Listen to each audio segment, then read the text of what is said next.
Pak Yohanes menyikapi begitu ya, di mana limpahan investasi yang tentunya di bidang teknologi ternyata Indonesia kalah saing dengan negara tetangga kita yaitu Malaysia. Pendapat Anda seperti apa? Apa sebetulnya yang kurang dari negara ini? Oke, baik. Terima kasih. Pertanyaan yang menarik. Mungkin sangat challenging untuk dijawab ya, karena ada beberapa faktor yang mempengaruhi hal itu. Sebenarnya kalau kita lihat dari demografis di Indonesia, kita punya jumlah penduduk yang sangat besar gitu ya, 270 juta lebih ya penduduk di Indonesia. Sebenarnya ini adalah market yang sangat menarik ya buat tech giant ya untuk melakukan investasinya di Indonesia. Tapi saya melihat ada beberapa yang mungkin bisa kita perbaiki atau tingkatkan kembali. Yang pertama tentunya dari sisi sumber daya manusia. Banyak SDM kita ini yang butuh akses untuk ke pelatihan supaya mereka bisa meningkatkan skill, ilmu-ilmu di bidang teknologi. Jadi memberikan akses untuk ke pelatihan, sertifikasi yang punya standar internasional, menurut saya itu juga sangat penting. Jadi supaya talent-talent yang kita miliki itu bisa berkembang dengan maksimal. Yang kedua, tentunya juga harus didukung dengan regulasi dari pemerintah. Jadi mempermudah gitu ya untuk akses ke resources yang ada, mempermudah untuk investasi di bidang teknologi, dan juga membuat regulasi yang tepat guna serta yang jelas aturannya. Jadi supaya pelaku-pelaku industri terutama di bidang cloud itu bisa memaksimalkan pertumbuhan dan perkembangannya industri cloud di Indonesia. Oke, baik. Dari sisi dan juga point of view Anda, Pak Yohanes, apakah memang secara perkembangan industri teknologi terkhusus cloud di tanah air kita memang benar adanya kalah saing dengan negara-negara tetangga kita? Jadi kalau saya melihatnya, kita melihat talent-talent di Indonesia ini cukup jago-jago ya, Mas Bram. Jadi kita lihat aja dari digital company atau startup, kita punya banyak sekali unicorn di Indonesia.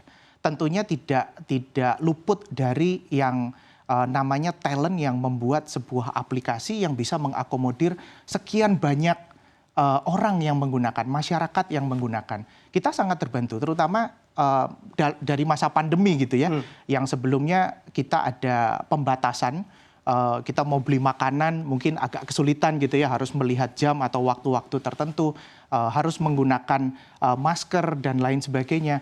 Tapi dengan adanya teknologi, kita udah bisa beli secara online. Kita bisa membeli barang kebutuhan secara online. Tentunya itu pasti didukung dengan teknologi, gitu. Oke, baik. Yang nantinya juga akan berujung pada peningkatan pengguna media sosial atau instrumen lainnya begitu ya dalam hal ini. Sebetulnya kalau kita lihat sebagai daya tarik begitu ya, selain pengguna internet, pengguna media sosial yang juga cukup banyak di negara kita, daya tarik apa lagi yang tentunya bisa dijual oleh Indonesia untuk menarik dan juga menjadi daya pikat investor asing masuk ke dalam sektor teknologi kita, Pak Yohanes? Ya. Selain jumlah penduduk tadi ya, jadi masyarakat Indonesia ini cukup luas dan beragam. Dan juga pulau-pulau kita ini ribuan jumlahnya gitu ya. Jadi sektor-sektor sangat menarik di bidang transportasi, perikanan, perairan, teknologi, retail, manufaktur. Ini sangat banyak di Indonesia. Tentunya dengan digitalisasi, pertumbuhan teknologi ini menurut saya sangat berpotensi gitu ya. Kita juga melihat di Indonesia masih dalam masa pertumbuhan gitu ya. Jadi masih banyak juga industri-industri yang menggunakan teknologi yang konvensional. Jadi dari konvensional tentunya akan beralih ke yang lebih digital. Yang sudah digital mereka akan melakukan improvement supaya mereka bisa mengakomodir kebutuhan masyarakat yang semakin lama semakin modern, dan tentunya industri juga akan semakin kompetitif. Jadi saya melihat pertumbuhan dan prospeknya di Indonesia ini masih sangat besar. Oke, prospeknya masih cukup besar. Lalu bagaimana juga kesiapan infrastruktur kita, Pak Yohanes? Apakah memang dengan demand yang nantinya bisa saja melonjak, kesiapan infrastruktur kita juga terus diimprove oleh pemerintah? Ya, jadi kalau untuk kesiapan infrastruktur, tentunya dengan kita mau menggunakan teknologi cloud, salah satu utamanya itu adalah konektivitas. Internet gitu ya, ini yang menjadi requirement yang utama. Jadi bagaimana kita bisa mendapatkan akses internet yang cukup besar dan juga stabil. Jadi kalau kita melihat memang sudah ada pemerataan internet di Indonesia dan kita melihat semakin tinggi ya baik penggunaan maupun supply-nya. Cuman kalau mengenai pemerataan ini yang mungkin masih harus menjadi perhatian.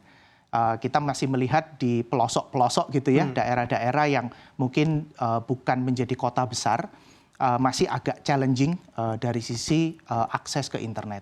Mungkin infrastruktur dari sisi konektivitas itu masih perlu ditingkatkan, paling nggak lebih merata lah dan juga lebih baik.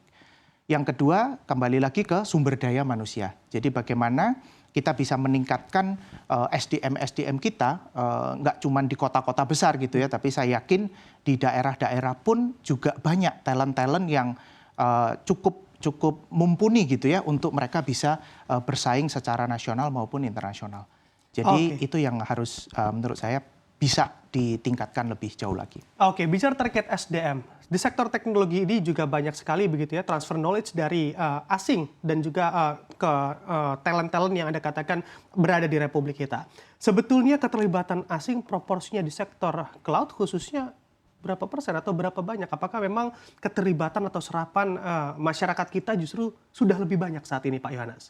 Oke, jadi kalau kita ngelihat di kancah internasional gitu ya, banyak sekali tech giant itu yang mempunyai teknologi yang sangat advance gitu ya. Jadi kita memang harus berkolaborasi.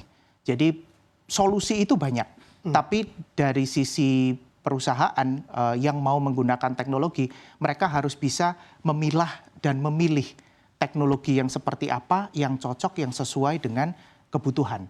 Jadi bisa aja tidak menggunakan hanya satu provider, tapi bisa menggunakan multiple provider supaya bisa memenuhi kebutuhan yang sangat spesifik dan juga kita bisa bersaing di market.